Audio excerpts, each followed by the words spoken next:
تا وقتی کسی در کنارت هست خوب نگاهش کن. گاهی آدم‌ها آنقدر سریع می‌روند که حسرت یک نگاه سرسری را هم به دلت می‌گذارند.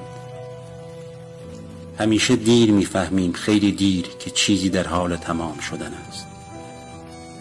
گاهی یک لحظه آفتاب در هوای سرد غنیمت می‌شود. خدا در مواقع سختی‌ها تنها پناه می‌شود.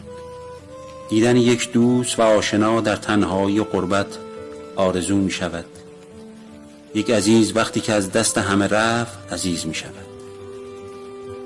یک دوست وقتی از دست می‌رود خوبی‌هایش عیان می‌شود.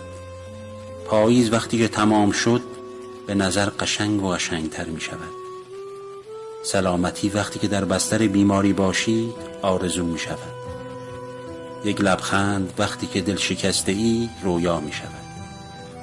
تا می‌توانیم امروز تمام چیزها و آدم‌های اطرافمان را خوب نگاه کنیم و قدرشان را بدانیم.